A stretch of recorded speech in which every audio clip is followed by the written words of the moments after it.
So let's stay on the Eskom exemption story and find out what Trade Union Federation Cosatu is saying. And its SG joins me now. Phetoe, good evening and thank you for your time. Welcome. You've publicly said that you've viewed the initial decision as reckless and as facilitating another round of state capture. What are your thoughts on this change?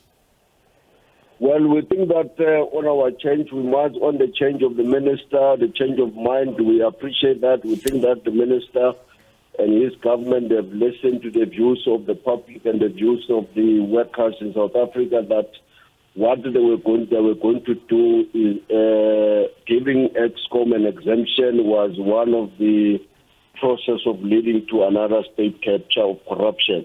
And we think that this withdrawal must be permanent, must not be temporary, and that must happen also with the Transnet, which is one of the issue that was raised by the minister to be given exemption.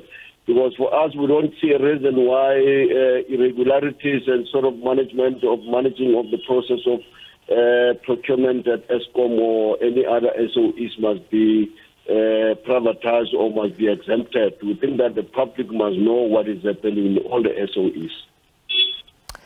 There's been some commentary, and if you had the opportunity to tune into the program a bit earlier on, you would have heard Busi Mavuso from Business Leadership South Africa talk about this being a concerning attribute of leadership. I'm just paraphrasing what she's saying.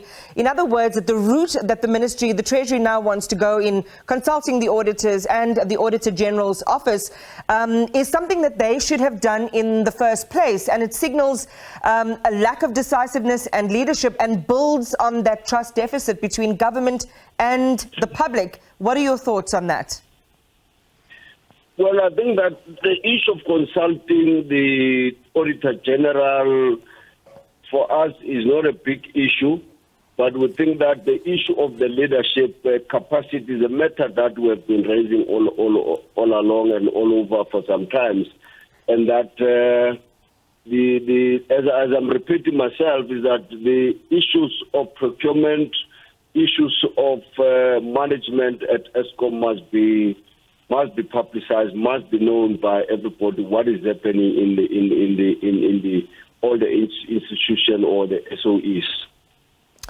I want to talk about the poor opinion that you have of Treasury vis-a-vis Eskom. Sally, talk to us about just the history of bailouts that have been given to Eskom, the government-sanctioned bailouts, allowing cash in hand then to be procured by the state-owned utility that then gets recklessly spent, as we've seen over the last few years, that this seems to be part and parcel of the problem. Well, I'm not sure. I'm not hearing you clearly. As I said, I have a network problem. Can you repeat your question? What is the main question are you raising? Well, in the financial troubles and the mismanagement at Eskom, you say that Treasury itself has a case to answer, in a sense, of the government bailouts, or the government-sanctioned bailouts that they have, which they then misspent. That really they are part and parcel of the problem. Yeah, no, they are part of the problem. That's why they want to give Eskom exemption. Therefore, I don't think that as they are part of the problem, they must run away. They can't run away from them being giving a lack of capacity or being decisive in terms of dealing with the allegations of corruption or mismanagement of the fund in Eskom. I think that, as I said, they are. For them to want to give Eskom an exemption is to run away from them responding or accounting. It's for us as Cosatu, we don't think that is labor. We don't think that is correct. We'll leave it there, given your network issues. Phetoe, the Secretary General of Cosatu.